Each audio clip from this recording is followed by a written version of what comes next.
జరుపుతున్నారు, వెనక జరుపు. దేవుని నామానికి మహిమ కలుగును గాక. ఈ అవకాశం ఇచ్చిన మన ఆత్మీయ తండ్రి గారికి, ఆత్మీయ తల్లి గారికి నా హృదయపూర్వక వందనాలండి. కూడి వచ్చిన మీ అందరికీ నా హృదయపూర్వక వందనాలు.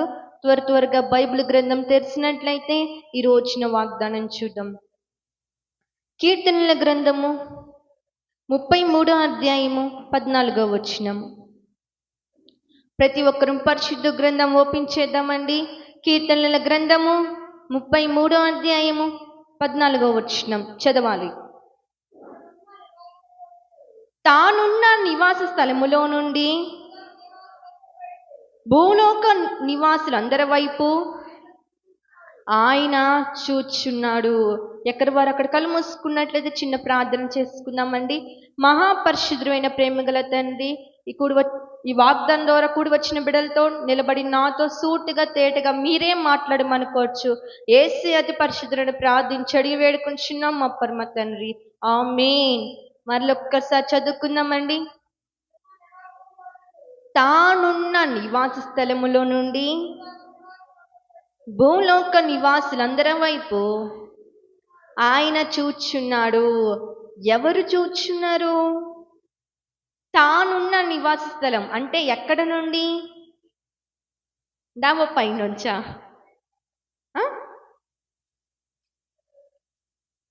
ఎక్కడి నుండి? తానున్న నివాస స్థలం అంటే ఆయన పరలోకములో నుంచి భూమి మీద ఉన్న ప్రతి ఒక్కరిని ఆయన ఏం చేస్తున్నాడు? చూస్తున్నాడు. నివాసుల వైపు, అందరి వైపు చూస్తున్నాడా? లేకపోతే గొప్ప వాళ్ళ వైపు చూస్తున్నాడా? డబ్బున్నోళ్ళ వైపు చూస్తున్నాడా? కాస్త నలిగిపోయిన వాళ్ళ వైపు చూస్తారా? ఎవరు చూడరు. కాస్త మంచి పేరు, మంచి పలుకుబడి ఉండి మంచి ఆస్తి కోట్లు ఉన్న వాళ్ళ వైపు చూపు వెళ్ళిద్ది, ఎవరికైనా వెళ్ళిద్ది కంచుకు. కానీ ఆయన ఏమంటున్నాడు? భూలోక నివాసులందరి వైపు. ఎవరి వైపు? కొందరి వైపా? కాదండి, అందరి వైపు ఆయన చూస్తున్నాడు. ఆయన ఎలా చూస్తున్నాడు అసలుకి? చూడాలిగా. తెరవండి ఒక్కసారి కీర్తనల గ్రంథము 102వ అధ్యాయము 21వ వచనం. ఆయన భూలోక నివాసులందరిని చూస్తున్నాడు. మరి ఎలా చూస్తున్నాడు? ఆయన తన ఉన్నతమైన పరిశుద్ధ ఆలయము నుండి వంగి చూచిననియు ఆకాశము నుండి భూమిని దృష్టించిననియు. చాలమ్మ. ఆయన ఎలా చూస్తున్నాడండి? ఎలా చూస్తున్నాడు? వంగి చూస్తున్నాడు. ఎక్కడ నుంచి? పరలోకము నుంచి, ఆకాశములో నుంచి ఆయన ప్రతి ఒక్కరిని వంగి చూస్తున్నాడు. ఎప్పుడైనా మీరు వంగి చూస్తున్నారా? ఎవరైనా చెప్పండి. ఎవరినైనా వంగి చూస్తారా? నేను చూసా ఒక వీడియో. దేవుడి వాక్యం వింటుంటే స్క్రోల్ చేస్తా ఉంటే ఒక వీడియో వచ్చింది. ఏంటంటే ఆ వీడియో కుటుంబం అందరం కలిసి భోజనం చేస్తున్నారు. నలుగురు భోజనం చేస్తున్నారు. వాళ్ళ అమ్మేమో భోజనం వడ్డిస్తుంది. ఎక్కడో లైన్ చివర పెద్ద మాటలు వినపడుతున్నాయి, గొడవలు జరుగుతున్నాయి. వాళ్ళు ఏం చేస్తున్నారు? తింటున్న ప్లేట్ కూడా తీసుకొని వెళ్ళి ఏం చేస్తున్నారు? రోడ్డు మీద నుంచొని ఆ ప్లేట్తో సహా పట్టుకొని వంగి చూస్తున్నారు. ఏ వీధిలో జరుగుతుంది, ఎవరింట్లో జరుగుతుంది మనకు తెలిసిన వాళ్ళని ప్లేట్ కూడా రోడ్డు మీదకి తీసుకెళ్ళి వంగి చూస్తున్నారు. చూస్తారా లేదా? గొడవలు జరిగేటప్పుడు పక్కింటి అమ్మాయి మంచిగా చీర కట్టుకున్నప్పుడు ఆ చీర ఎప్పుడు వెళ్ళిపోయిద్దా? నలిగిపోయిద్దా? ఎప్పుడు చినిగిపోయిద్దా? బంగారం చేయించినప్పుడు ఆ బంగారం ఎప్పుడు బ్యాంకులోకి వెళ్ళిపోయిద్దా అని వంగి చూస్తారు. కానీ దేవుడు కూడా అంటున్నాడు, నేను మీ అందరి వైపు ఎక్కడి నుంచి? ఆకాశములో నుంచి వంగి చూస్తున్నాడు. నువ్వు ఈ రోజున ఏం చేస్తున్నావో, నీ యొక్క నడక, నీ యొక్క పడక ఆయన చూస్తున్నాడు. ఈ రోజున రాత్రి 1ంటికి ఏం పని నీకు ఫోన్ మాట్లాడతాం? ఏం పని నీకు చాటింగ్ చేయడం? ఆయన చూస్తున్నాడు. నా భర్తకు తెలియదని అనుకుంటున్నావు, కానీ నీ భర్తకు తెలియకపోవచ్చు. నీ భర్తను మోసం చేస్తుండొచ్చు, కానీ ఆకాశమును చూచిన దేవుడికి మరుగైన స్థలం ఏదీ లేదు. ఆయనకి ఏదైనా మరుగైన స్థలం ఉందా అండి? దుప్పటి కప్పుకొని ఫోన్లో చాటింగ్ చేస్తే ఆయన కనపడకుండా ఉండిద్దా? తల్లిదండ్రులకు కనపడకపోవచ్చు, నీ భార్యకి కనపడకపోవచ్చు, కానీ నువ్వు ఎక్కడ చీకటి గదిలో ఉండి ఏ అక్రమ చేస్తున్నా కానీ ఆయనకి మరుగైన స్థలం ఏదీ లేదు ఈ భూమి మీద, ఏదీ లేదు. ఆయన ఎలా చూస్తున్నాడు? పర్టికులర్గా ఉంది ఆ మాట, వంగి చూస్తున్నాడంట. ఎలా చూస్తున్నాడు? వంగి చూస్తున్నాడు. అలానే ఇంకొక మాట కూడా ఉండిద్ది, ఆయన కనుదృష్టి లోకమంతా సంచరిస్తుంది, లోకమంతా సంచరిస్తుంది.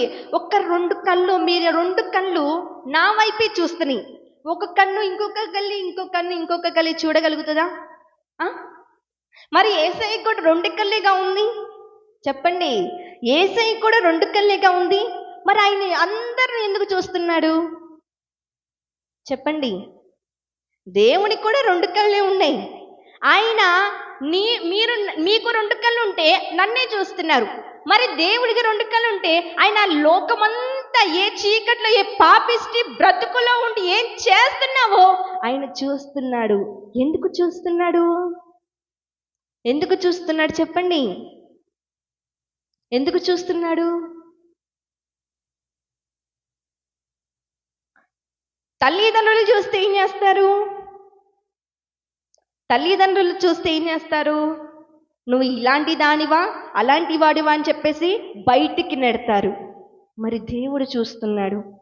ఆయన వంగి మరీ చూస్తున్నాడు నువ్వేం చేస్తున్నావు, వంగి మరీ చూస్తున్నావు నువ్వు ఎక్కడికి వెళ్తున్నావో, వంగి మరీ చూస్తున్నావు ఎవరితో ఫోన్ మాట్లాడుతున్నావో, వంగి మరీ చూస్తున్నాడు ఎవరితో మీటింగ్ కలుగుస్తానికి వెళ్తున్నావో, వంగి మరీ చూస్తున్నాడు ఎవరితో చాటింగ్ చేస్తున్నావో, వంగి మరీ చూస్తున్నాడు ఎవరితో డేటింగ్ చేస్తున్నావో.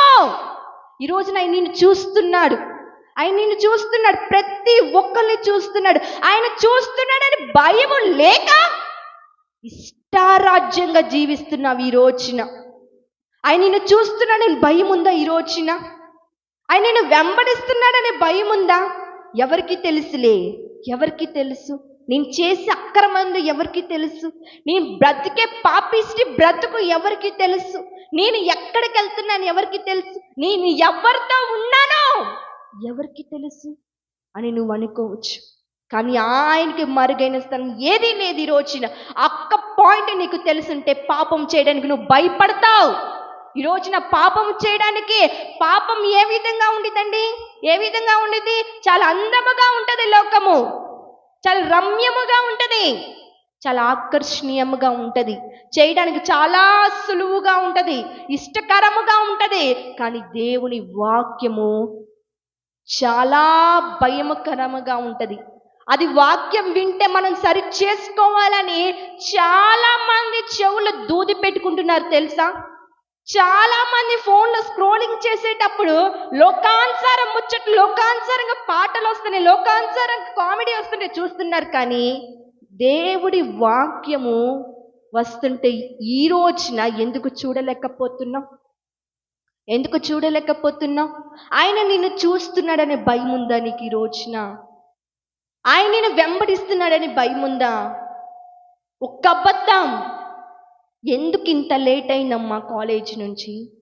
ఎందుకు ఇంత లేట్ అయింది?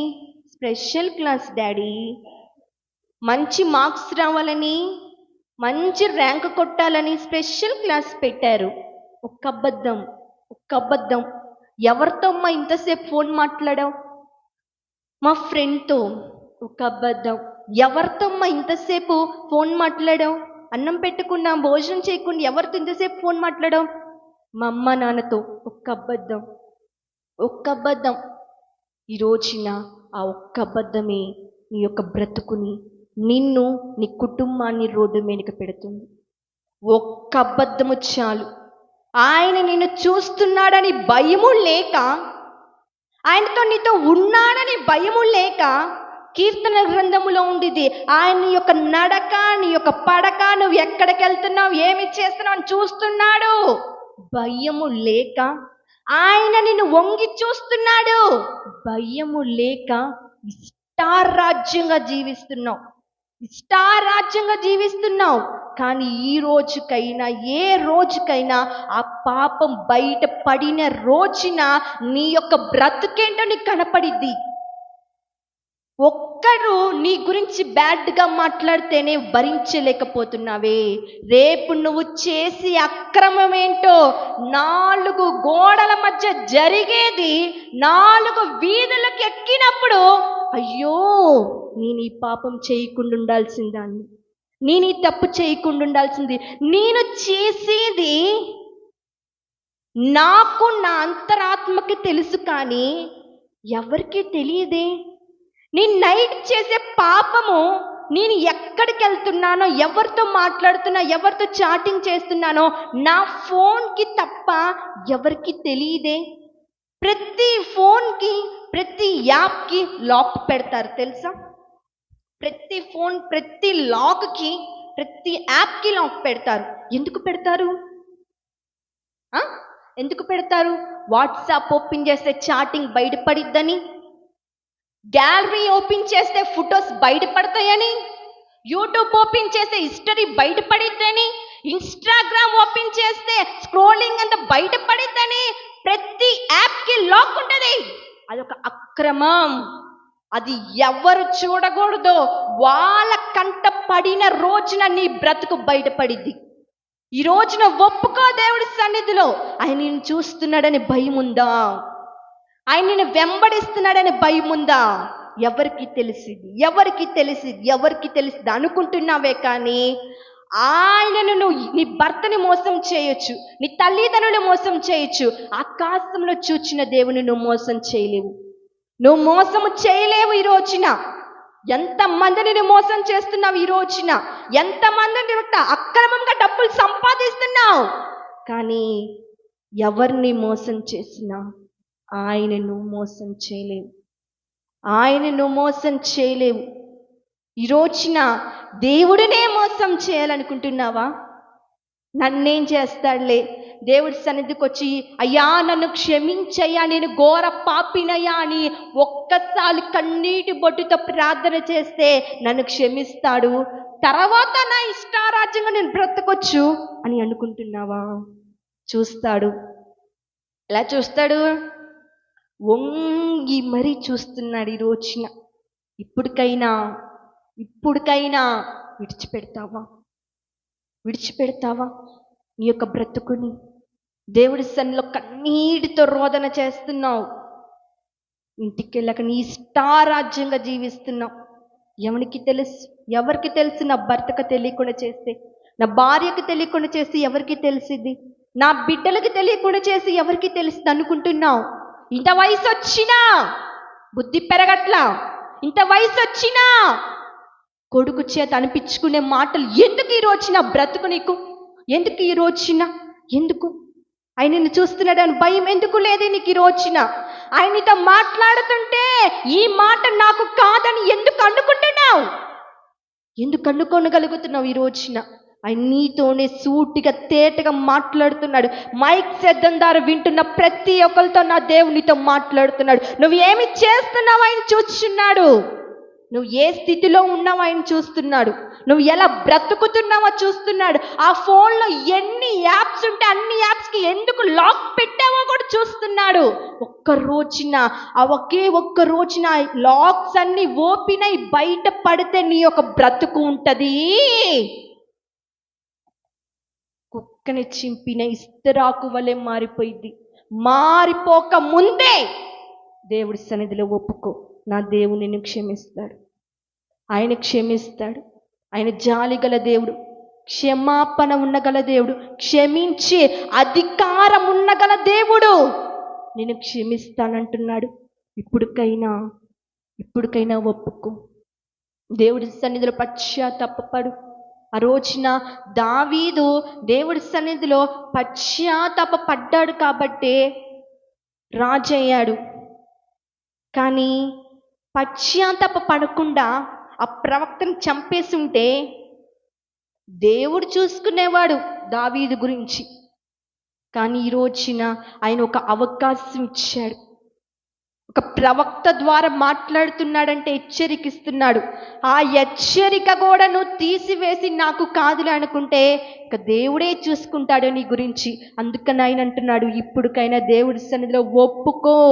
ఆయన నిన్ను వంగి మరి చూస్తున్నాడు, వంగి మరి చూస్తున్నాడు.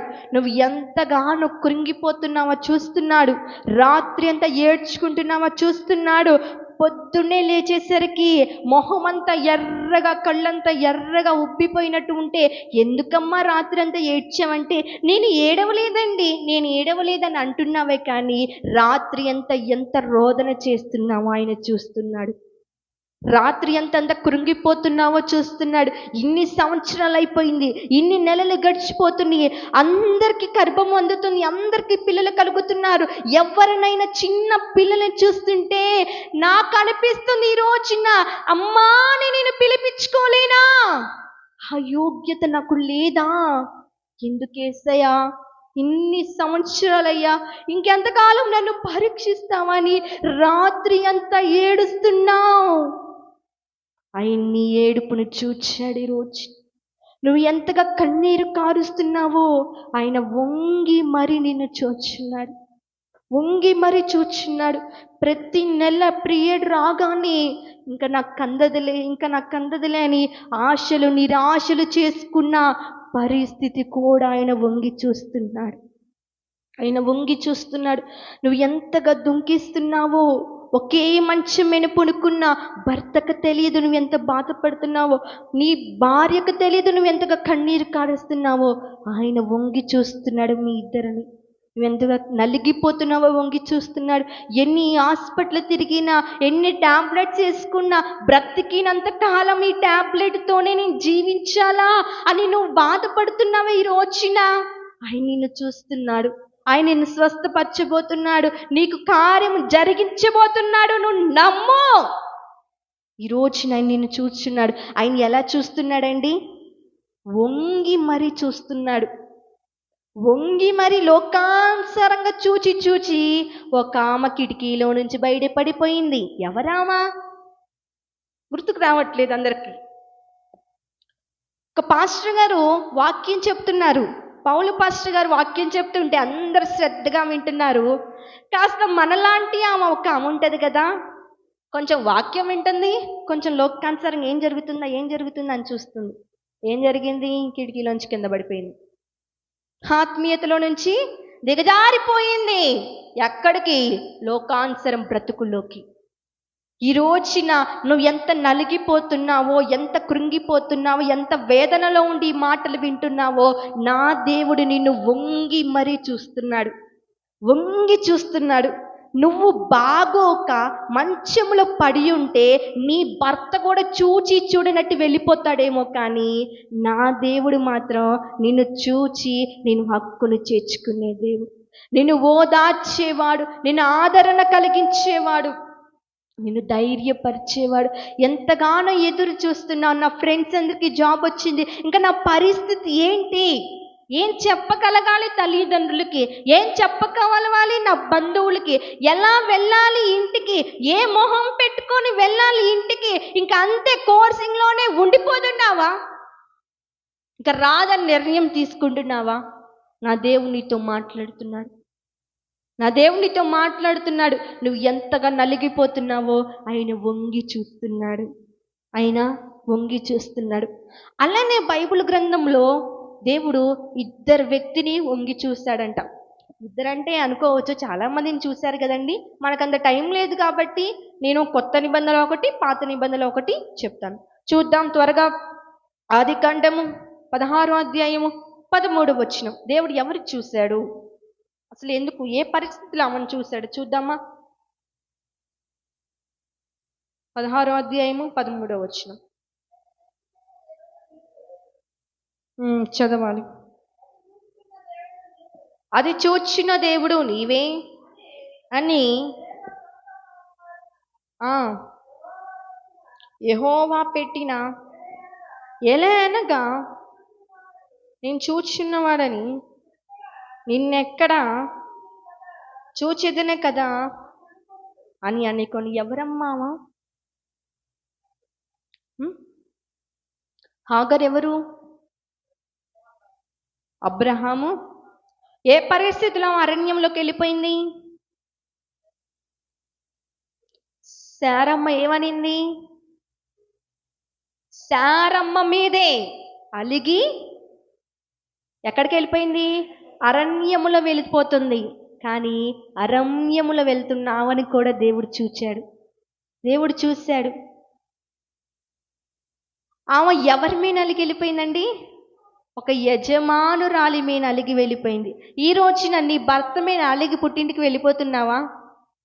తర్వాత ఏం లేదు, రావాల్సిన చోటకి మనం రావాలి. అలా అలిగి వెళ్ళిపోతున్నావా? నీ భార్య మీద అలిగి వెళ్ళిపోతున్నావా? అత్తమ్మ మీద అలిగి వెళ్ళిపోతున్నావా నీ పుట్టింటికి? ఈ రోజున ఆ రోజున శారమ్మ ఏ ఒక మాట అనిందండి. ఎవరు? హాగరు అలిగి వెళ్ళిపోయింది. కానీ ఆమె అరణ్యములో వెళ్తున్నా కానీ దేవుడు ఆమెను చూచి ఏమన్నాడు? చూచుచున్న దేవుడవు నీవే యేసయ్యా, చూడముచ్చటాయనే సుకుమార సమములైనా నీ నేత్రాలం కృతము. చూచుచున్న దేవుడవు నీవే యేసయ్యా, చూడముచ్చటాయనే సుకుమార సమములైనా నీ నేత్రాలం కృతము. పశ్చాత్తాపము కలుగునే నీ దయగల చూపులతో క్షమించుబడుదురు ఎవరైనా. రక్త పోషణతో ఆప్యాయతకు నోచుకొనని నన్ను చేరతీసిన కృపాసాగరా, చూచుచున్న దేవుడవు నీవే యేసయ్యా, చూడముచ్చటాయనే సుకుమార సమములైనా నీ నేత్రాలం కృతము. ఈ రోజున ఆప్యాయత కూడా నోచుకోలేని పరిస్థితిలో ఉంటే ఆయన నిన్ను చూచున్నాడు. ఆయన నిన్ను చేర తీయాలనుకుంటున్నాడు. ఆయన నీకు ఆదరణ కలిగియాలనుకుంటున్నాడు. ఆ రోజున శారమ్మ మీద అలిగి వెళ్ళిపోయింది. కానీ అరణ్యములో ఉన్నా కానీ ఆమెని దేవుడు చూచాడు. అరణ్యము లాంటి శ్రమలలో ఉన్నా కానీ దేవుడు నిన్ను చూచున్నాడు. ఆయన నిన్ను చూస్తున్నాడు. ఎన్ని సంవత్సరములోనైనా ఈ బాధలు నాకు తప్పవా? ఈ శోధల నుంచి నాకు విడుదల లేదా? ఈ కన్నీటి నుంచి నాకు విడుదల లేదా అంటున్నావా? ఈ రోజున ప్రార్థన చేస్తూ దేవుడితో మొరపెడుతున్నావు ఈ విధంగా, నా దేవుడు నిన్ను చూచున్నాడు, నా దేవుడు నిన్ను చూచున్నాడు. నేను ఒక మాట అడుగుతానండి, త్వరగా ముందుకు వెళ్ళిపోదాం. ప్రార్థన చేయడానికి పర్టికులర్ టైం ఉందా? ప్రార్థన చేయడానికి పర్టికులర్ టైం ఉందా?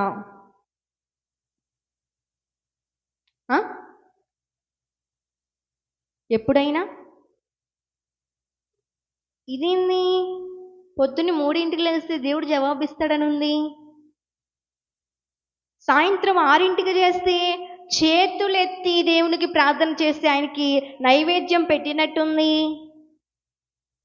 రాత్రి 12ంటికి చేస్తే పౌలు శీలలు శృతించినట్టు కార్యం జరిగిద్దనుంది. చెప్పాలి, పర్టికులర్ టైం ఉందా ప్రార్థనకి? ప్రార్థనకి ఒక పర్టికులర్ టైం ఉందా?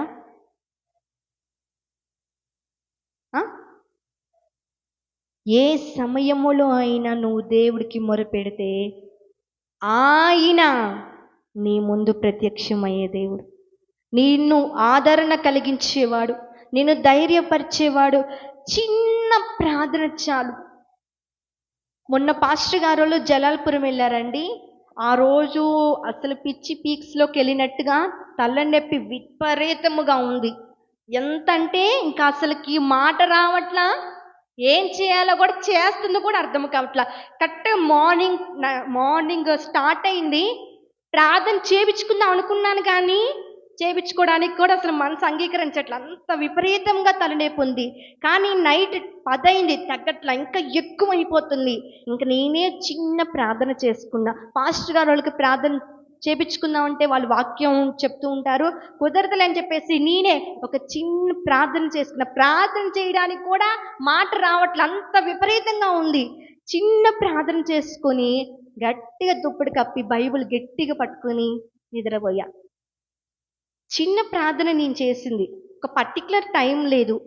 ఆయన ఏం చేశాడు, ఆకాశములో నుంచి వంగి చూశాడు. నా బిడ్డ ఇంత బాధపడుతుందని ఇట్లా ముట్టినగానే నాకు స్వస్థత వచ్చిందండి. నువ్వు చిన్న ప్రార్థన చాలు. నువ్వు ఎంత బాధపడుతున్నావో, ఎంత కృంగిపోతున్నావో, ఒక్క చిన్న కన్నీటి బొట్టు ప్రార్థన చేయి. ఆయన ఆకాశములో నుంచి వచ్చిన దేవుడు నీకు ప్రత్యక్షమై నీకు జవాబు ఇవ్వబోతున్నాడు. ఈ రోజున నువ్వు ఎంతగానో ఉపవాస ప్రార్థన చేస్తున్నావు, ఎన్నో సంవత్సరాల నుంచి ఉపవాసంతో కన్నీరు కారుస్తున్నావు, జవాబు రావట్లేదు అనుకుంటున్నావు. ఎందుకు ఈ రోజున అంతగా అనుకుంటున్నావు? విశ్వాసంతో ప్రార్థన చేయి, యథార్థంగా ప్రార్థన చేయి.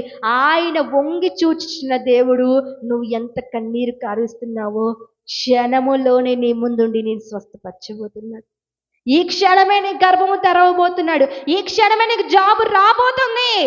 నమ్ము, నమ్ము. ఆ రోజున అలిగి వెళ్ళిపోయింది. అలిగి వెళ్ళిపోయిందని అబ్రహాం ఏమన్నా వెనకొచ్చాడా? అమ్మో భార్య వెళ్ళిపోతుందని, అమ్మో అయ్యో అనుకోకుండా ఒక మాట అన్నానే, హాగర్ వెళ్ళిపోతుంది అని చెప్పేసి శారమ్మ ఒక్కసారి వెనకాల వచ్చిందా?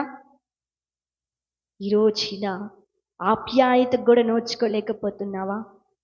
అందరూ అంటున్నారే మాటలు, ఏం చేయాలో అర్థం కానీ బాధపడుతున్నావా? దిగులు చెందమాకు, బాధపడమాకు. ఆయన నిన్ను ఓదార్చేవాడు. ఆయన నిన్ను చూస్తున్న దేవుడు. వంగి చూచి నీకు ఏం చేస్తానంటున్నాడు? ఆదరణ కలిగిస్తానంటున్నాడు. అలానే కొత్త నిబంధనలో ఇంకొక వ్యక్తిని చూద్దాం. ఇప్పుడు పాత గ్రంథంలో ఒక వ్యక్తిని చూసాం కదా పాత నిబంధనలో. కొత్త నిబంధనలో కూడా ఒకరిని చూద్దామండి. అక్కడ కూడా దేవుడు చూశాడంట. చూసి ఏమన్నాడో చూద్దామా? లూకా సువార్త 7వ అధ్యాయము 13వ వచనం.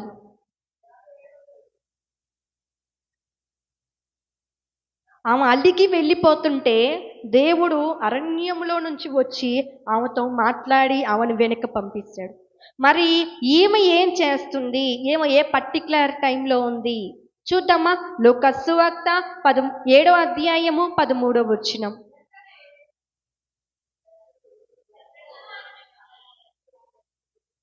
ఒక్కళ్ళు చదవండి. 7వ అధ్యాయము 13వ వచనము. ప్రభు ఆమెను చూచి ఆమె యందు కనికరపడి ఏడవవద్దని ఆమెతో చెప్పి దగ్గరకు వచ్చి పాడెను ముట్టగా మోయుచున్నవారు నిలిచిరి. చాలమ్మా. ఆమెను చూచి. ఎవరామా?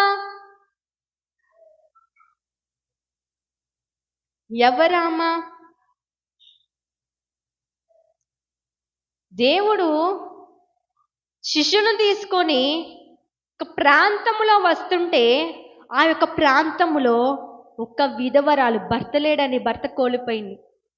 ఒకడే కుమారుడు, తనే జీవితం అనుకొని తన కోసమే బ్రతుకుతుంది. ఆ యొక్క కుమారుడు కూడా చనిపోయాడు. చనిపోయినప్పుడు అక్కడ పాడ రెడీ చేస్తున్నాడు. చిన్న బాలుడు ఎక్కిచ్చారు. ఆమె కృంగిపోయి నలిగిపోయి వేదనతో బిడ్డ కోసం పెద్దగా కేకలు పెట్టి పెద్దగా ఏడుస్తుంది. అక్కడ బంధువులు ఉన్నారు, చుట్టాలు ఉన్నారు, రక్త సముద్రం అందరూ ఉన్నారు. అంటున్నారు ఏడవద్దమ్మా అంటున్నారు. కానీ ఆమె మాటకు ఆమె మాట ఏడుస్తున్నా కానీ అందరూ ఆ మాటలు అంటున్నా కానీ ఆమె పట్టించుకోవట్ల, పెద్ద పెద్దగా ఏడుస్తానే ఉంది. కానీ ఆ క్షణములో యేసయ్య వచ్చి ఆమెను చూచి ఆమె మీద కనికరపడి ఒక్క మాట అన్నాడు, ఏడవవద్దమ్మా, ఏడవద్దు. నీ కుమారుడి కోసం ఏడుస్తున్నావు, అది నేను చూచా. నీ కన్నీరు నాట్యముగా మార్చబోతుంది, నేను చూశా నువ్వు ఏడుస్తుంది అని ఆ రోజున ఆ మాట అన్నాడండి. నువ్వు ఏడవు మాకమ్మ అన్నాడు. దేవుడు ఆమెని ఒక్క మాట ఓదార్చింది. కానీ అందరూ అన్నారు ఏడవద్దమ్మని, కానీ ఆ మాట ఓదార్చలా. కానీ దేవుడు అన్న మాటకి ఓదార్చింది. దేవుడు ఆ మాటన ఓదార్పు పొందింది. వెంటనే దేవుడు ఏం చేశాడు, ఆ పాడేని ముట్టికానే చిన్నబాడు లేచి గంతులేసాగాడు. కానీ ఈ రోజున ఆయన నిన్ను చూచున్నాడు. నువ్వు ఎంతగా రాత్రంతా ఏడ్చుతున్నావో, ఎంతగా నలిగిపోతున్నావో, ఎంతగా విరిగిపోయే మనసుందో నీ హృదయంలో, ఆయన నిన్ను చూచున్నాడు. అందుకనే నా యేసయ్య అంటున్నాడు, అమ్మా నువ్వు ఇంకా ఏడవ మాకు, అక్క నువ్వు ఇంకేడవు మాకు, అన్నా నువ్వు ఇంక ఏడవు మాకు, నీ కన్నీరు నేను చూచా, నువ్వు ఎంతగా నలిగిపోయి ఏడుస్తున్నావో నేను చూచా, నువ్వు ఇంకేడవో మాకు, నువ్వు ఇంక ఏడవద్దు. నువ్వు ఏ సమస్య గురించి ఇంతగా కన్నీరు కారుస్తున్నావో, నీ భర్త మారట్లేదని కన్నీరు కారుస్తున్నావా, ఇంకా ఎప్పుడు నాతో ప్రేమగా ఉంటాడు, ఎప్పుడు తాగొచ్చి గొడవలేనా మా ఇంట్లో, ఎప్పుడు ప్రేమగా మేము ఉండమా, కలిసి నలుగురం భోజనం చేయమా అని బాధపడుతున్నావు. ఈ రోజున నీ భర్త గురించి కన్నీరు కారుస్తున్నావా, ఆయన నిన్ను చూచాడు, ఆయన నిన్ను చూచాడు. ఇదేంటి, నా భర్తే నన్ను ఒక మాట అనలేదు, నా కొడుకు కోడలు ఎందుకు నన్ను ఇంతగా ఇబ్బంది పెడుతున్నారు, నా కొడుకు కోడలు ఎందుకు ఇంతగా నన్ను వేదన పడుస్తున్నాడు, వాళ్ళ కోసమేగా నేను ఇంతగా బ్రతికింది, వాళ్ళ కోసమేగా నేను ఇంతగా ఉంది, నన్ను ఎందుకు ఇంతగా బాధ పెడుతుంది నా కోడలు. ఆడపిల్లలు లేరే, కోడలే నా కూతురు అనుకున్నా, కానీ ఆమె వల్ల నువ్వు ఏడుస్తున్నావా, రాత్రి అంతా ఏడ్చుకుంటున్నావా. పక్కంటే అమ్మాయే ప్రేమగా పలకరిస్తుంది, ఇంట్లో ఉన్న కోడలే శత్రువులాగా చూస్తుందని బాధపడుతున్నావా. ఎప్పుడు పుట్టింటి మీద ఉంటమేనా నా భర్త వచ్చి నన్ను తీసుకెళ్ళడా, మా కుటుంబం అంతా కలిసి ఉండమా, ఎప్పుడు ఈ కోర్టు కేసుల చుట్టూ తిరగడమేనా నా బ్రతుకు, నా భర్త రాడా. ఏడుస్తున్నావా, ఏడుస్తున్నావా ఈ రోజున నువ్వు. నా భర్తలో ఎప్పుడు మార్పు వచ్చిందని ఏడుస్తున్నావా, నా కుమారుడికి ఎప్పుడు జాబ్ వచ్చింది, వాడు ఎప్పుడు సెటిల్ అవుతే చూద్దామని ఏడుస్తున్నావా, ఈరోజు ఏడుస్తున్నావా. ఎన్నో సంవత్సరాలు గడిచిపోయినాయి, నాకు ఇంకా పిల్లలు కలగరా అని రోజు ఏడ్చుకుంటున్నావా. ఇంట్లో పని చేసేటప్పుడు గుర్తురాదు, ఒక్కదాన్ని కూర్చున్నప్పుడు గుర్తు వస్తుంది, ఇంకా నాకు కలగరా, ఇంకా నాకు కలగరా. నీ దగ్గరికి 2 సంవత్సరాల నుంచి వస్తున్నాను యేసయ్యా, ఎందుకయ్యా నువ్వు కూడా నన్ను పరీక్ష పెడుతున్నావు, ఎన్నో టాబ్లెట్లు వేసుకున్నానుగా, ఎన్నో సంవత్సరం నుంచి నీ దగ్గరకు వస్తున్నానుగా, ఎన్నో ఉపవాస ప్రార్థనలు చేశానుగా, ఎందుకయ్యా నువ్వు నన్ను పరీక్షిస్తున్నావు, నాకు కలగరా ఇంకా అని బాధపడుతున్నావా. ఈ రోజున నువ్వు బాధపడుతున్నావా. నా దేవుడు అంటున్నాడు నిన్ను, నీకెవరు లేరని, ఏం చేయాలేవని అన్నారా నిన్ను నిరాశపరిచారా, పురుగంటి వాడినని ఎప్పటికీ ఇంతేనని నా బ్రతుకు మారదని అనుకుంటూ ఉన్నావా.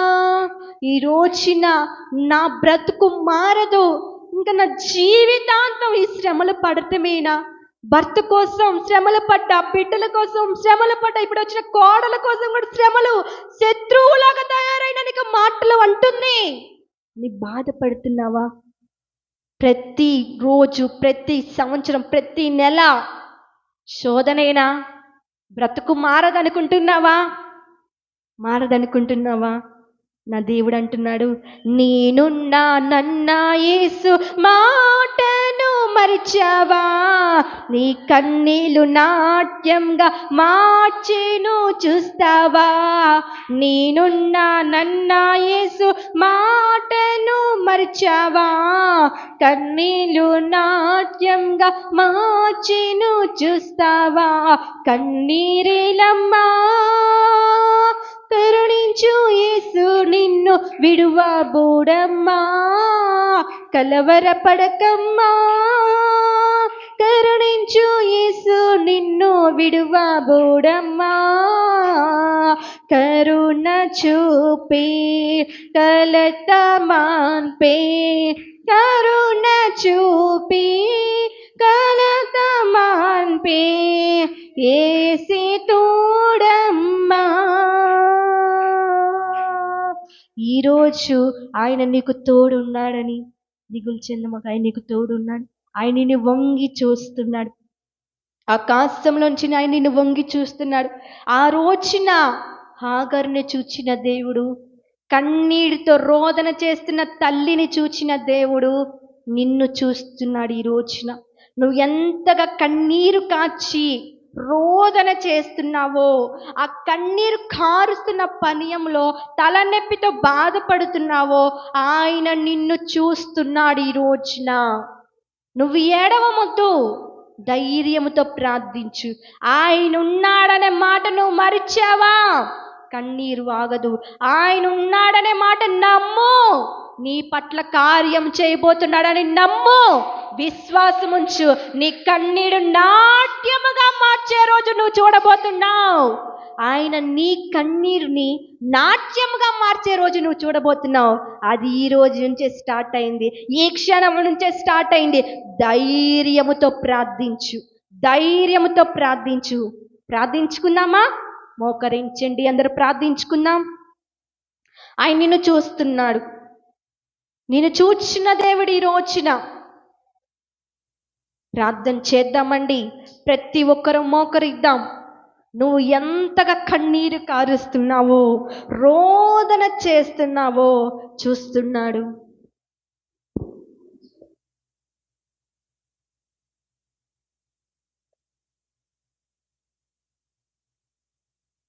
నువ్వు చేయని తప్పు కూడా చేసావని నిరూపిస్తున్నారా? బాధపడ మాకు.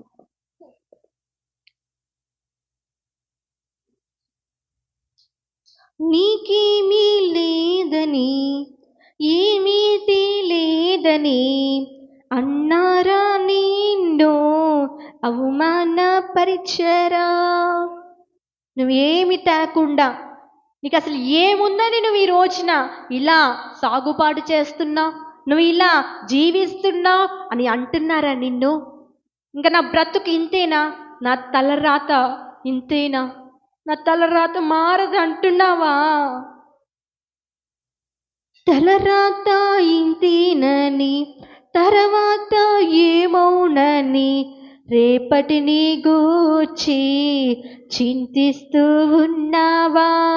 చింతించు కన్నా యేసు మాటలు మరిచావా?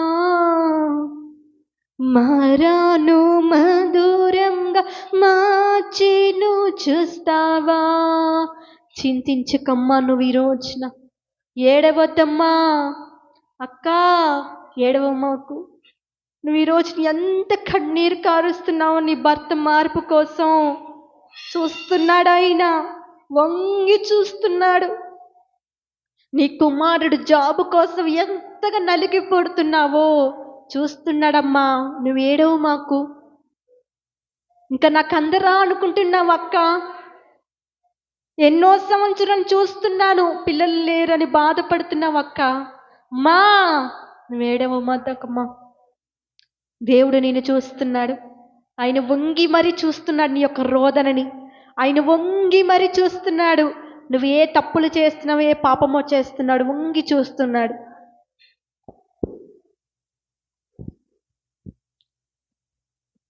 స్తోత్రము నాయనా. మహాపరిశుద్ధుడైన ప్రేమగల తండ్రి, నీ నామానికి ఘనమైన స్తోత్రాలు ప్రభా. అవును ప్రభా, నువ్వు మమ్మల్ని చూచిన దేవుడు ప్రభా. నీ యొక్క నివాస స్థలములో నుంచి మమ్మల్ని వంగి మరి చూస్తున్నావు ప్రభా. మేము ఏం చేస్తున్నామని చూస్తున్నాము ప్రభువా. మేము ఏ పాపమును చేస్తున్నామో చూస్తున్న దేవుడు కదా ప్రభు. ఆ రోజున ఆగర్ని చూచిన దేవుడు నాయన, అరణ్యములని శ్రమల్లో ఉన్న మమ్మల్ని చూస్తున్న దేవుడు ప్రభువా. కుమారుడు కోసం ఎంతగానో తల్లి అల్లాడిపోయి కన్నీరు కారుస్తుంటే నువ్వు ఏడవద్దమ్మా నువ్వు ఎంతగానో ఓదార్చిన దేవుడు ప్రభువా. మేము ఎంతగా నలిగిపోతున్నామో నువ్వు చూస్తున్న దేవుడు కదా నాయన. విరిగిపోయి నలిగిపోయి హృదయముతో అడుగుతున్నాము నాయన. మా యొక్క ప్రశ్నకి పరిష్కారము నీవే నాయన. నువ్వు జవాబు వేసయ్యా. నువ్వు చూస్తున్న దేవుడు కదా ప్రభు. ప్రతి ఒక్కరికి కార్యము నువ్వు నామంలో జరిగించమని ప్రార్థిస్తున్నాము నాయన. నీ నామానికి మీరు మరింత మహిమ తెచ్చుకోండి అయ్యా. మహిమ ఘనత ప్రభావములు మీరు మాత్రమే పొందురని నజరేతుని యేసుక్రీస్తు నామం పేరిట ప్రార్థించి అడిగి వేడుకుంటున్నాం మా పరమ తండ్రి. ఆమేన్. అందరికీ